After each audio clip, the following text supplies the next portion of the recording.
And what else? Am I missing anything? I think that's it. That's it. Inshallah. All right. So we're very pleased and happy that you're here. We're waiting for Sheikh Mohammed to come in and take the program off. Inshallah. Maybe I'll go light a fire then. Okay, all right. I'll do some opening remarks, inshallah.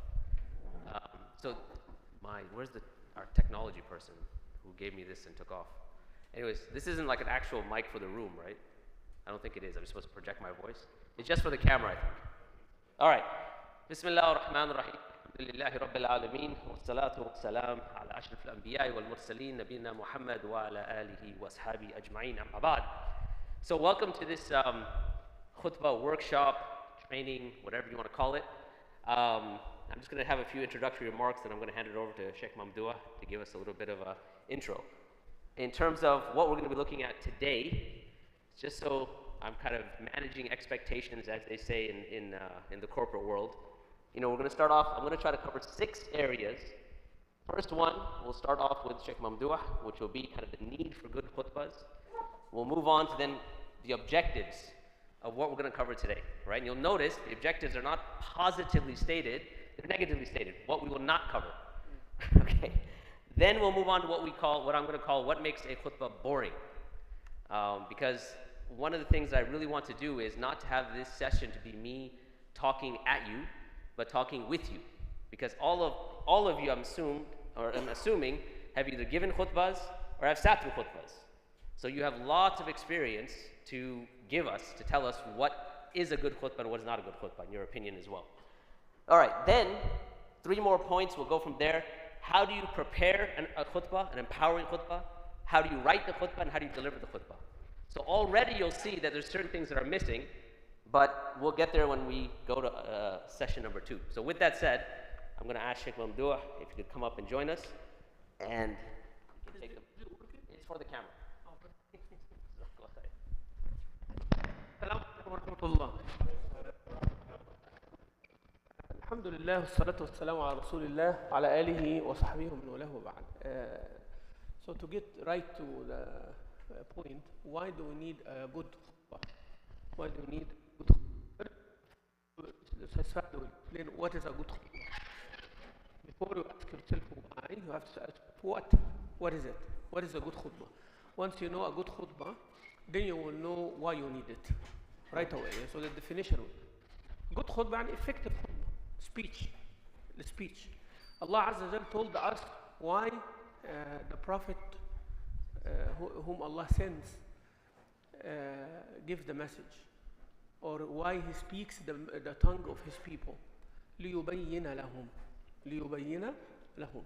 يبقى الخطبة, the good khutbah is the khutbah مبينة. Khutbah is to show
Mamdouh.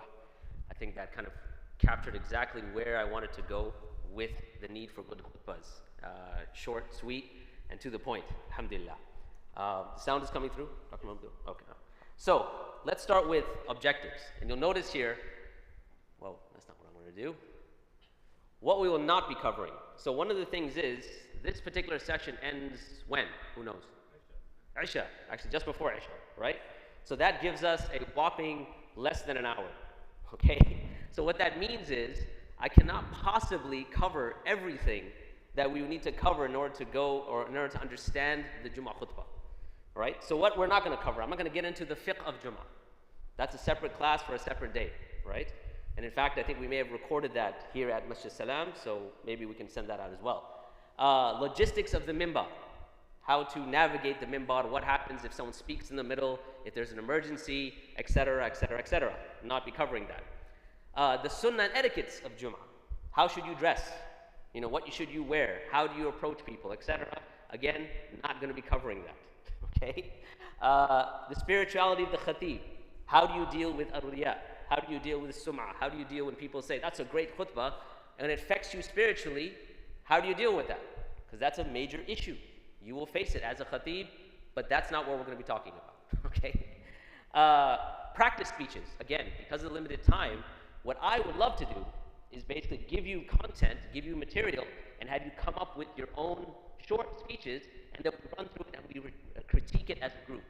But again, because of time, can't do that.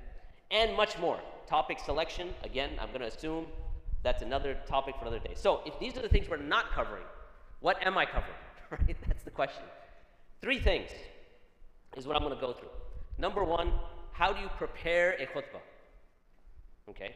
So there's a kind of a mental preparation. There's a preparation where you know, okay, I have a khutbah, it's coming in a month, a week, 2 weeks, whatever it might be. What does that preparation look like? Number 2, how do you pen the khutbah down or write it on your laptop or however you do it? The writing process, how does that work? And number 3, and this might be kind of brief and we may have to expound upon this a little more later, the delivery of the khutbah, okay?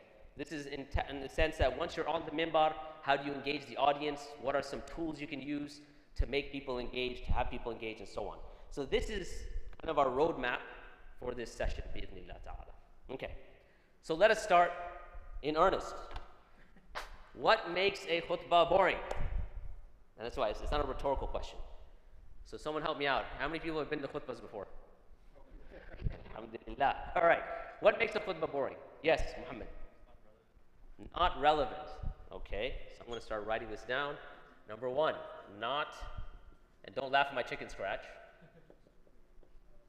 Relevant. Okay, what else? It's monotone.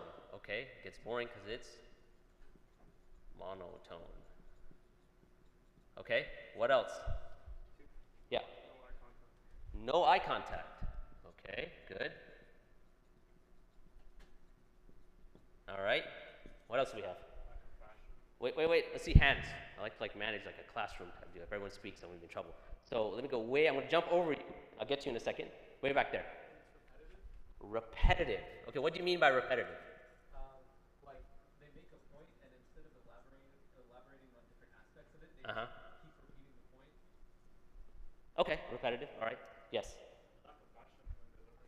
Lack of passion. Okay. All right, let's do, I think, 3 more. All right, what else? Yes? No action items, like it's not applicable. Not applicable, so no action items.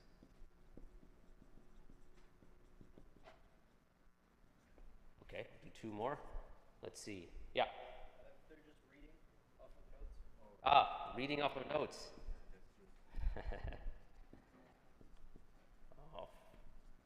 Off of notes. Okay. Let's do our last one. Number 8. Who's going to be our lucky? I want to go to this young man right there. Yeah. Too long. Okay. So we'll say length, right? All right. So, but I said 8, man. What's going on? You want to go odd, huh? Because Allah loves it with them? All right. Okay. Go ahead. 9. I'll allow it. You can't hear them. Yeah, like they're low, they go in and out, the voice. Okay. So sound issues, let's say. It's not projecting. Okay, let's say low. Okay, no worries. Okay, this is presentation. Wassalamu alaikum. No, I'm just kidding. So my point in doing this is for us to understand that all of us have experienced a boring khutbah, or a khutbah that didn't motivate us. We didn't feel empowered.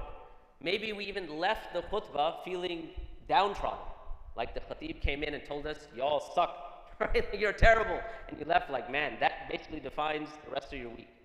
So what the purpose of today is to do a lot, basically the opposite of a lot of those things and more, and to prepare you to do that.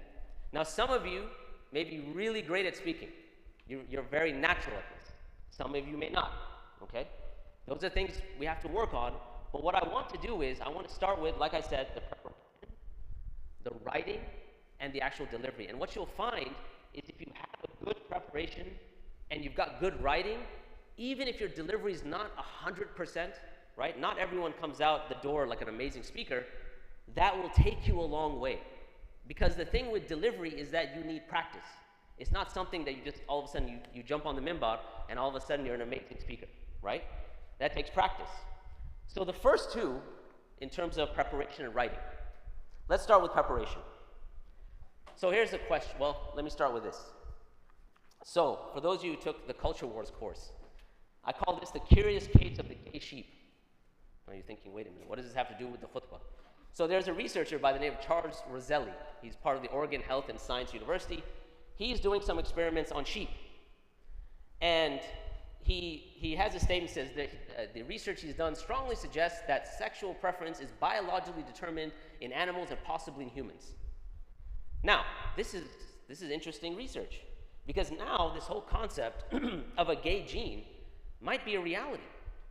And you would think that in the political spectrum we live in, conservatives would be very concerned, because obviously they don't want a gay gene, because that's problematic. It means that people don't have a choice in their acts or whatever it might be. From the progressive side, they may celebrate, right? Because they would be like, okay, it's not our choice. And so therefore, but what happened is, when this research came out, the exact opposite happened. The conservatives were quiet. And the progressives, they were very, very angry, extremely furious. So the question is, why?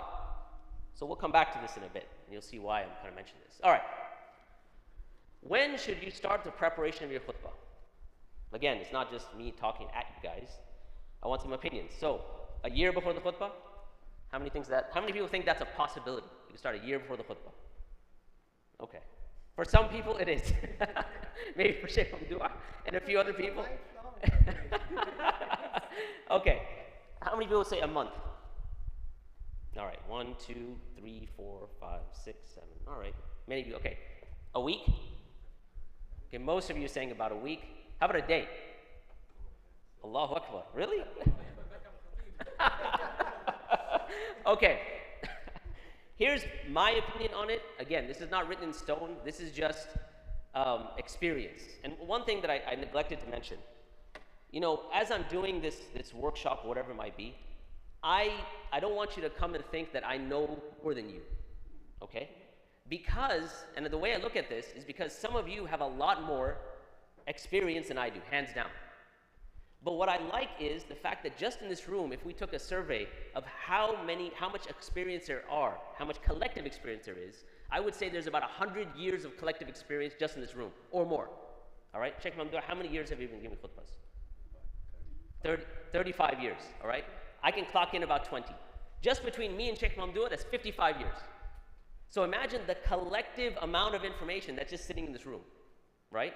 So don't take this as I'm basically giving you laws and usul and you have to stick with them.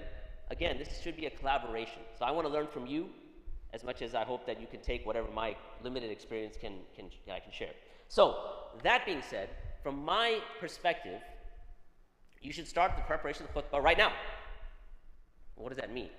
Okay, what I mean by that is that there's a type of long-term preparation and then there's a short-term preparation. There's a preparation where I have to give a khutbah in a month, in 2 weeks, in 1 week, in 1 day. But then there is your development as a khatib over the long term. And one of the things that you'll notice is khatibs that are generally good especially when it comes to content, are very well read. They have a diversity when it comes to their reading. They're not just reading one type of books, right? So no doubt, they're strong in fiqh, aqidah, hadith, and so on. But they've also now ventured into other topics. And sometimes those topics are very, let's say, left field. Like I'm reading on the history of drunkenness right now. Don't ask me why, okay? But the point is, the more varied your reading is, the more you can bring into the khutbah. And that's a long-term preparation. So the less you read, the more kind of narrow your khutbah is going to be. The less interesting it's going to be. The less you'll be able to now engage with people, right? And so preparation from this long-term perspective, in my opinion, starts right now. Meaning, if you look at yourself and ask, how much am I reading? What am I reading? And how diverse is my reading, right? Okay. Now, to the specific question, and by the way, this particular element that I mentioned about the gay sheep, I actually took it from a book called The Madness of Crowds by Douglas Murray. How many of you know who Douglas Murray is? Okay, is he a friend of Muslims? What? He's najis. Yeah, he's a horrible, he's a gay atheist who constantly attacks Muslims, right?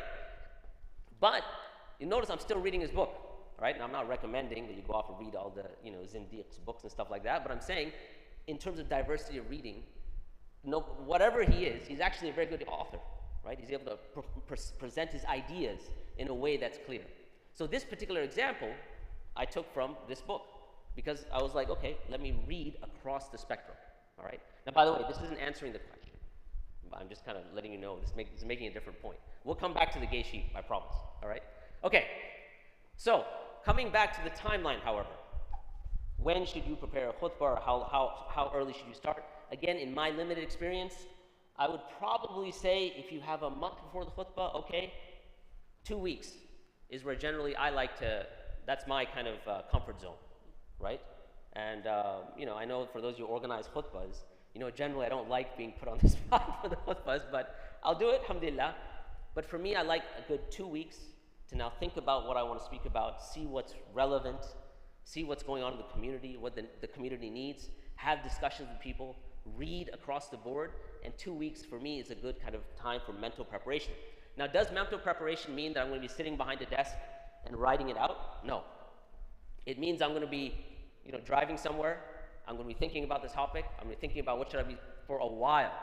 And as those ideas come about, I take out my phone and I have notes, and I say, you know what, that seems like a really good idea, let me just jot this down. Or if I'm reading something, I'll underline something, this would be a great point for the khutbah, I'll jot it down. So by the time, let's say a week out or 3 days out before the khutbah, I have a whole range of notes that I've gathered. Now I can say, all right, these are some really good points, this would be interesting, this would be very boring, the community would benefit, the community would not benefit. Again, just my 2 cents, right? Yeah? What happens when you, you specifically have 2 khutbahs, one Friday after another? Do you take 2 weeks to prepare for each? No. So what I do is, especially if they're not the same masjid, khatibs know this very well, especially seasoned khatibs, we do something called recycling. Sah wala la? That's why I said 1 year. 1 year. Yeah, some of us can take a year. That's why we can be put on the spot, right? I didn't want to tell, I didn't want to tell our doctor here, but the reason I can do the last minute khutbahs is because I have a whole bank, right? But if you're starting off, then I would say, 2 weeks is a good time. And if there's something that's relevant and that's, let's say, pertinent and contemporary at the moment, right? So if you have, let's say, there's something going on in Gaza and you prepared a khutbah on Salah, you may want to say, okay, hold on a second, maybe I should kind of rearrange what I'm talking about, right? So, yeah? Okay, anything else? Sheikh Mamdouh, is that? This is a skill, Sheikh, by the way, a skill that you can go from any subject to any subject. True, so it is a skill. Many times the khutbah in the morning, Yeah. someone come and whisper in your ear, Sheikh, have you seen The news. The news? What's up? I haven't seen the news. And you have to get from this to that. True, true. That's a skill in itself. But that takes time, I would say. That's if you're a novice, if you're just starting off, that's going to be very difficult, right? Just to pivot last minute, right? But you'll get there, inshallah. If you keep going, you keep practicing, inshallah. Okay. All right. So let's go with the writing now. So the preparation, let's move to the writing, actually penning the khutbah down. All right. So question for you guys. I want you right now to think about the best speech you've ever heard. Now think about, I'll give you like a minute. What is the best lecture, khutbah, speech? Could be non-Muslim as well, just the best one. All right. Wait. Hold on. I know you have all the way. I want to make sure everyone has it. Everyone have it in your mind? Yes? Everyone's got it? Raise your hands if you have it in your mind. If you have it, If you have the speech in your mind, which you don't have to have the whole speech, come on, right? The best speech you've ever heard. So only 3 people are. You guys haven't heard many good speeches? Is that what's going on? Lots of. The best, or one of your favorites. Let's put it that way. Let's make it easier. One of your favorites. Okay, very good. So, what's your name? What is it? Hassan. Hassan, can you tell me what was the speech? Which one was it? Okay. Wonderful. Tell me 5 points from that speech that you remember.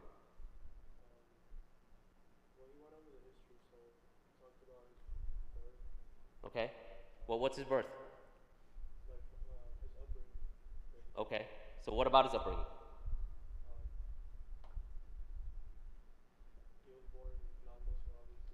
Okay. Okay, I'll let you stop right there. Who else? Who else has a speech that they have?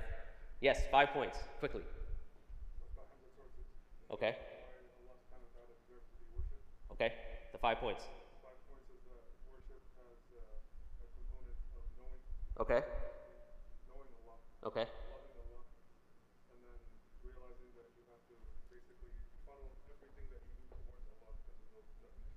Okay.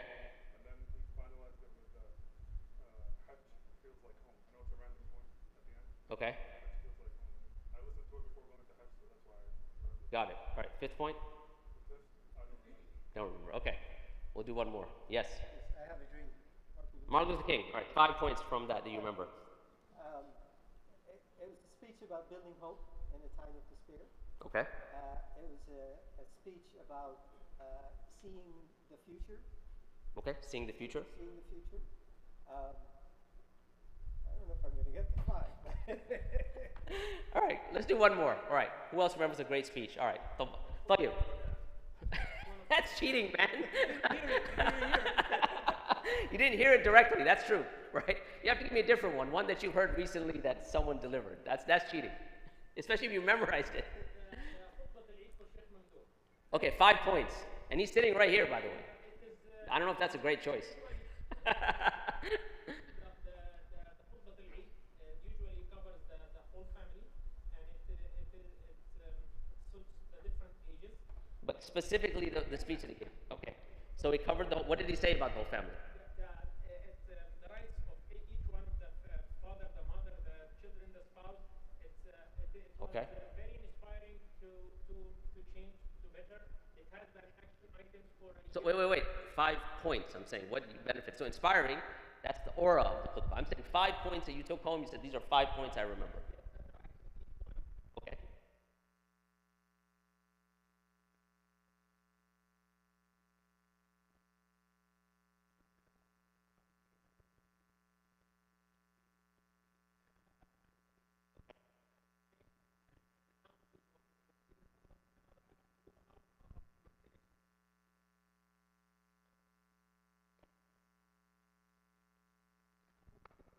Okay.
Sorry. You're gonna make me hold two things. Sorry, now? the battery died.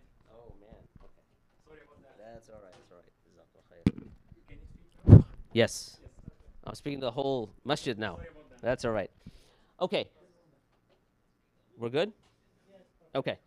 Some of the ways you could do it. You could start with a shocking statistic. That may be one way to kind of get people's attention, to grab their attention right off the bat.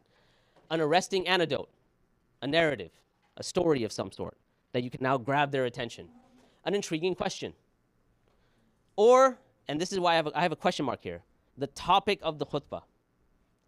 How many people think it's a good idea to start off and say, today's khutbah will be about? How many people think it's a good idea? Okay, how many think it's not a good idea? Okay, so it looks like most of you are saying that, okay? I'm going to say, as lawyers are taught to say, it depends, right? It depends. And I'll tell you why. Because if the topic is relevant, then maybe it's a good idea, right? If it's something that just happened in Gaza, right? There's people in Rafah right now, maybe today I'm going to be speaking about the atrocities in Rafah. Okay, so now, maybe, right? Typically, probably not. And I'll tell you why. Because if you give the topic right off the bat, if a person has already studied the topic, if you say, today I'm going to be speaking about Salah, now it's like, okay, I have 29 more minutes that I'm going to listen to something that I already know about. Okay, khalas, time for a siesta, right? It's like, I don't need to listen to this. So, maybe the topic, but generally I would say probably not, to just introduce the topic right off the bat. All right, let's give it a shot. How would I, let's say, if I had a topic of keeping good company. So let's say we look at this hadith. Anas ibn Malik reports that a Bedouin asked the Prophet ﷺ, when is the hour, right? The Prophet ﷺ said, what have you prepared for it? I'm sure you guys have read this hadith before. A man said, I have not prepared much prayer, fasting, or charity, except that I love Allah and His Messenger. The Prophet ﷺ said, you will be with those whom you love. Anas radiallahu anh said, we have never been so glad as we were on hearing that saying of the Prophet ﷺ. Okay? That you will be with whom you love. So I love Allah and His Messenger, Abu Bakr and Umar, and I hope to be with them even if my deeds are not similar to theirs. Beautiful hadith. But here's the thing. I actually mentioned this hadith in a topic of friends. I think Muhammad, you were there, and at ICNA. And I actually started from the point that's underlined. How?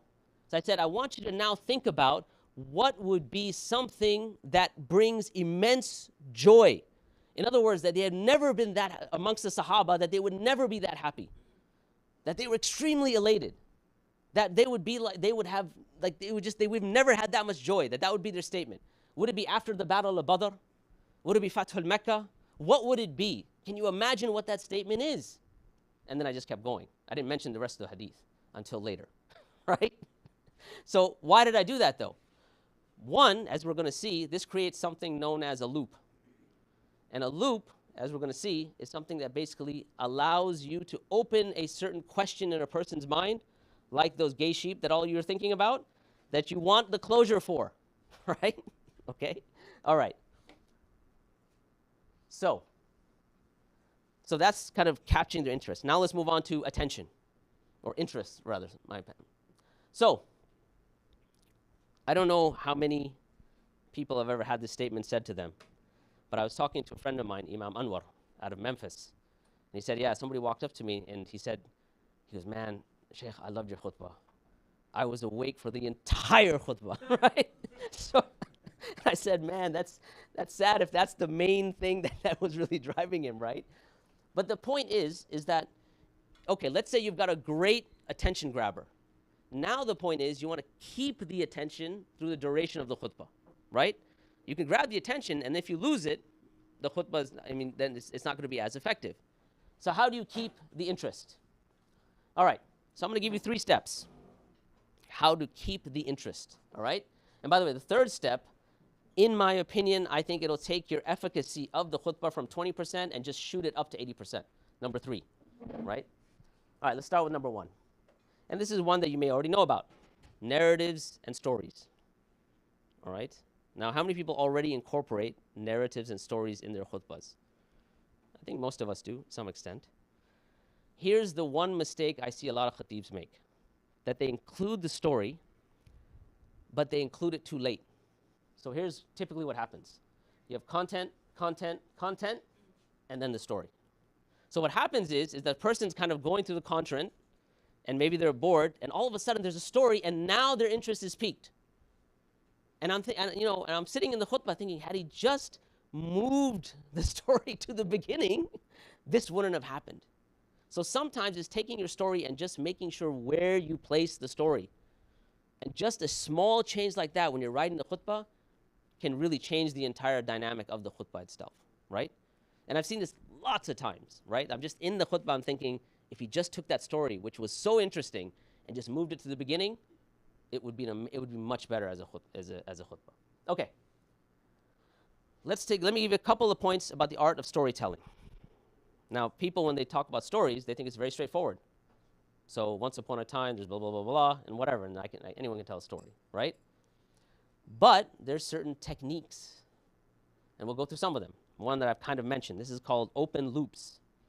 So what's an open loop? So if you remember the curious case of the gay sheep, and you keep thinking, like, why does he keep going back to these gay sheep, right? Well, here's the thing. One thing that should be a question that's in the back of your mind is that why were the progressives so upset about this when the conservatives were completely silent? Because they would, the conservatives would not want the idea of a gay gene to be found, right? And progressives should be celebrating, like, yes, there's a gay gene. Why is it the exact opposite? But another question that may be popping in your mind right now, or maybe in the beginning, was, there's a gay gene, right? It's like, wait a minute, I don't know about that. And if there is, what does that mean for our understanding of homosexuality, blah, blah, blah, blah, blah. So two things about this. So this is now what we call an open loop. There are questions and there are scenarios, and you are looking for closure of this particular event, right? This is how a loop works. You open a loop. This is what you deliver. This is the anticipation. And the anticipation is what keeps people engaged throughout, generally, whatever it is that you're saying. All right. Do people want to know about the gay sheep? No? I can keep going. I'll keep going. Khalas. We'll come back to it. Okay. So I mentioned this earlier. That was my example of a loop. You don't actually give them the entire hadith. You leave a certain question that's open and you come back to it. But a big mistake you could make is that you open a loop and you don't close it. Don't do that. That's going to make a lot of people are going to be upset, right? I did that with the gay sheep like a while ago, and it was a 2-day class. And the second day when we were finishing, they came to me and they said, well, we really loved the content. It was really great, but you never told us about the gay sheep, right? Anyway, all right.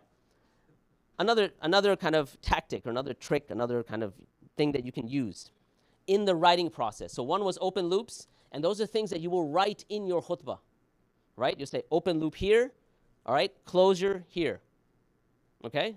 Again, this is the writing process. There's something called in medias res. In medias res is when you drop someone in the middle of the story. In other words, and you might have seen this in movies and things like that, right? All of a sudden, the person wakes up, and they're like, in a murder scene, and they're like, they have blood on their hands, and you're like, and then it says 6 months earlier, right? So you've been dropped right in the middle of the scene. If that is your area of interest, now you drop the person in the middle of a scene. It could be the middle of a certain battle, right? In the middle of the Battle of Badr, in the middle of Khandaq, whatever it might be, and you don't necessarily just close it immediately, but you've dropped them in the middle of this scene. I'll give you another example of this, or an example of this. Ka'b ibn Malik. By the way, who is Ka'b ibn Malik? Who knows who this is, what his story is? Besides Sheikh Mamdouh, that would be cheating. Yeah. He stayed behind at the expedition of Tabuk. Exactly. He stayed behind during the expedition of Tabuk. That's okay. MashaAllah.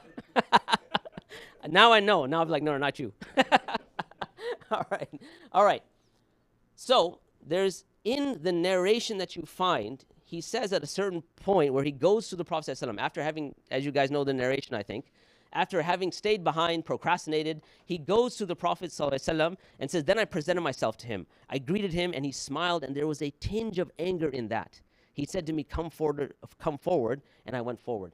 Imagine if you drop someone right at this stage in the story. In the sense that you drop them right here, this Sahabi came to the Prophet ﷺ and he smiled, but he was a bit angry. Imagine the feeling you would have. What could have caused this reaction from the best human being to walk the face of the earth, ﷺ? Now you drop them in the middle. So now you want to take them months past and months forward to a story they might even know. But you've kind of got them because you've dropped them in the middle of the story. All right? And again, you could work with this on your own.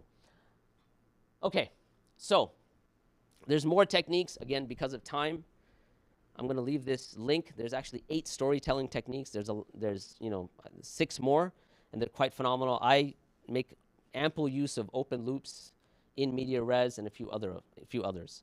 They'll help you, inshallah. All right. Any questions about narratives before we move on, or any opinions?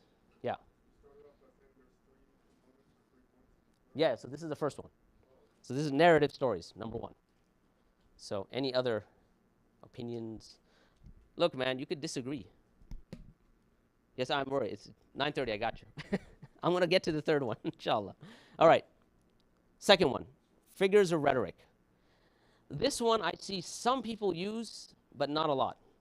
And the unfortunate thing is because when you're giving a khutbah, you're giving it in the English language, and most of us have not studied, including those people who are native speakers of English, figures of rhetoric. Just like in Arabic, you have balagha, there's an English balagha, right? That if you employ that, it will actually bump up the beauty of your presentation. So I'll give you a couple of figures of rhetoric. Number 1, something that's called a diacope, all right? So it's repeating a phrase or a word, or repeating a phrase with a word or two stuck in between, all right? Now the format on this is what's called ABA or AABA. Example, Bond, James Bond. Now, the guy just told you his name, right? Nothing very special, but just something the way he says it. It's very cool.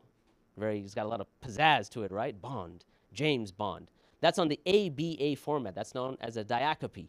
A diacope, you've heard them all the time. Burn, baby, burn. Home, sweet home, and so on. All right? From sea to shining sea. The one that's AABA, you're speaking Martin Luther King, free at last, thank God Almighty, we are free at last. AABA. Now, these are figures of rhetoric that you can employ, okay? Diacope. Even another. Antithesis. A phrase using opposite or contrasting ideas. Again, this goes back to the beauty of what you're saying. It might not be great in content, but it's now giving a message where it's keeping people's attention. All right. Charles Dickens, it was the best of times, it was the worst of times. So you have 2 things that are opposite, right? It was the age of wisdom, it was the age of foolishness. It was a season of light, it was the season of darkness. The one that I heard most recently, not recently, this was 10 years ago, there's a sheikh in the Maryland area, Sheikh Safi Khan, Hafidullah. And I remember he was giving a khutbah on death. And he came with this statement. He said, brothers and sisters, death doesn't care. It will overtake you. It doesn't matter if you're young or you're old, rich or poor, male or female. It doesn't make a difference if you're an amir or a faqir, an alim or a jahil, a prince or a pauper. Death will not discriminate. So he's actually using the antithesis, the rhetorical device here. Just 2 opposites over and over again. Okay? All right. All right, Anadiopolis. This is now starting a new sentence, a clause with the last word or the last sentence or clause. So you're basically connecting the statement with the statement that came before it. How does this work? So Yoda says, fear leads to anger, anger leads to hatred, hatred leads to suffering. So notice the last word of the first clause or statement is the first word of the next one. Okay? So fear leads to anger, anger leads to hatred, hatred leads to suffering. Now, one person that you may be more familiar with that used this, Malcolm X, rahimahullah. So he says, once you change your philosophy, you change your thought pattern. Once you change your thought pattern, you change your attitude. Once you change your attitude, it changes your behavior pattern, and then you're ready to go on to some action. Allahu Akbar, he's a great orator, right?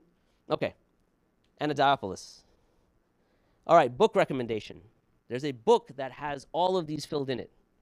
It's called The Elements of Eloquence. It's by Mark Forsyth. Highly recommend it. Because I just given you 2 or 3. I think he has like 8, 9, or 10 of them, of these rhetorical devices that you can use. All right. So I said 3 ways. Number 3 will take your khutbah from 20% efficacy to an 80% efficacy. Right? So anyone interested in what number 3 is? Because we're out of time. All right. One person is interested. Yeah. All right. Okay. All right. The countdown is actually what I've been doing up to this point. I said 3 points, and then you have a hook on the third point. Maybe I didn't do it all that great, but in other words, you have a countdown. I'm going to tell you 3 things today that will really help you with salah, forgiveness, whatever it might be. Why does this work? Number 1, because someone that walks into your khutbah knows where the end is. If you tell them 3 points, you're committed to 3 points. If you tell them nothing, you're going to say, and another point, and another point, and another point, and then it's, okay, time for sleeping, right? Because where does it end? But if you tell them, I have 3 points for you, now immediately they have cognitively attached an end to it, so they know, okay, this khutbah is going to end at the third point. Number 1. Number 2, if you give them a hook for the last point, 3, 5, whatever you're talking about, if you give them a hook, it keeps their attention. What is that third point?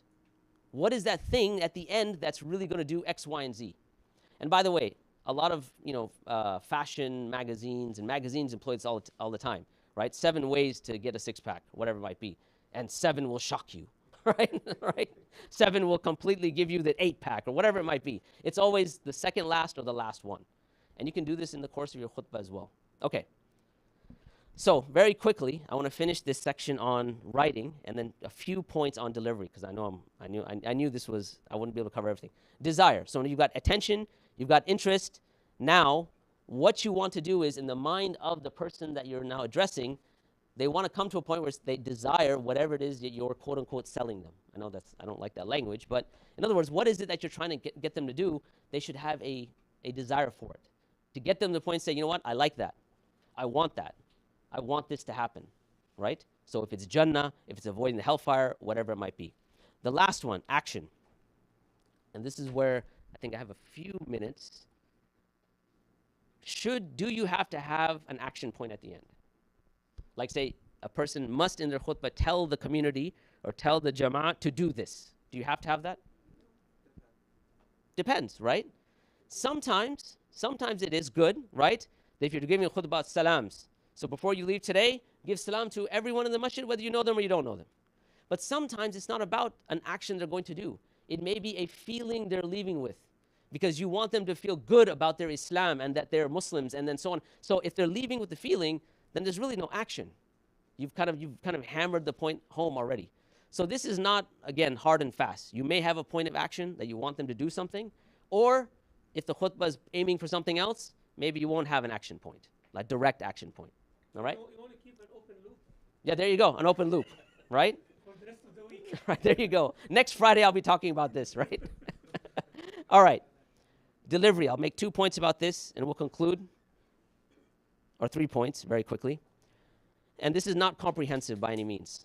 Number 1, when it comes to delivery, and these are kind of backwards, with delivery, not everyone is a good public speaker.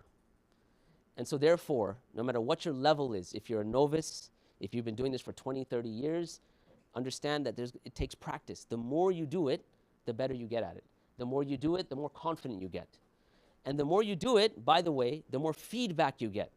One of the best things that I like about khutbahs is not the people that come up to me and tell me, that was a great khutbah, that was amazing, I feel great. It's the one random brother that comes up to me and says, you made a mistake here. Why? Because now I know, okay, this was the mistake I made, this is what I need to improve. So now I've made an improvement from one khutbah to the next khutbah, right? And those are your best friends, actually, right? Not always. Sometimes they say things you're just, okay, jazakallah khair and whatever it might be. But a lot of times that's going to help you improve. So it's going to take practice. Voice intonation. This is one, again, that I see all the time, and I think we mentioned it on the board, being monotone. Being monotone, by the way, is not just having a really low voice. You could have a really loud voice, but this is the tone that you have throughout the entire khutbah, and that's what you're doing, then the tone is mono. It's one tone. It could be loud throughout the entire khutbah, doesn't matter, right? Or it could be really quiet throughout the entire, it's one tone. Here, when we're talking about voice intonation, it means there's a rising and a falling. There's a crescendo, and then there's going down. And in fact, we know this from the Prophet ﷺ. His voice would be rising during his khutbahs, right? أَذَرْتُكُمُ النَّارِ أَذَرْتُكُمُ النَّارِ. And it would get louder and louder, right? Passionate. But there's voice intonation, and that's something that takes work, right? You have to kind of be cognizant of that. This is another point. Again, you don't have to agree with me. The khutbah break, the time between the two khutbahs. I try to do it around the 15, 20-minute mark. And I'll tell you why. Because number one, typically attention spans go up at about 20 minutes and then they start to peak. If you can plan your khutbah at the 15-minute mark, then you've done it before the attention is dropped, number one. Number two, the break allows you to place a cliffhanger. It's another device you can place, right? Inshallah, I'll be talking about this. You may have heard my khutbahs in the second part of this khutbah. So now they have a break. You sit down. They have like a break from the talk, whatever it might be. Now when you get up, they have an anticipation what's coming in the second part of the khutbah. Again, it's not a rule. It's just something that I personally like to do because I understand that attention spans go up to about the 20 minutes. They fall, so therefore, I'm looking at that 15, 20-minute mark. So those are the few points on delivery. Last thing I think you guys want to know, the gay sheep. All right, and I'll conclude with that. Here's what happened. So this researcher, Charles Roselli, his employer was someone that wanted to know how they can decrease the number of sheep who are gay. Okay? And so in his research, he found out that 8% of sheep are gay. This company, they are in the business of sheep sales. So why would they want to decrease the number? Why do they want to know how to decrease the number of sheep that are gay? Because they're not giving any children, right? So this is why the progressive left went up in arms. Why? Because they say this is a type of, you're trying to change the DNA. And if humans can change the DNA of their children, no one will want their children to be gay. So the progressives said, this is terrible. Amongst them was the famous tennis player, Martina Navratilova. She has like posts on social media. And this is also why the conservatives were silent. They're like, okay, good. We like that. If you can manipulate the DNA, and then no one will have gay children, right? Second, the point about, wait a minute, there can be gay sheep? It's possible, okay. But what do we mean by gay? It means that they have a propensity for the same gender. Okay, but that has no implications on morality. Because even Darwin, right, said that if humans took their morality from the animal kingdom, then certain types of spiders, right, I forgot what the name of the spider is, black widow would eat its mate, basically. So pretty soon sisters would be eating their husbands. And cannibalism would be okay if we took our morals from the animal kingdom. So morals are not taken from the animal kingdom, whether it happens or doesn't happen, whatever it might be, whatever the science is, right? So that's kind of the closure to that particular loop.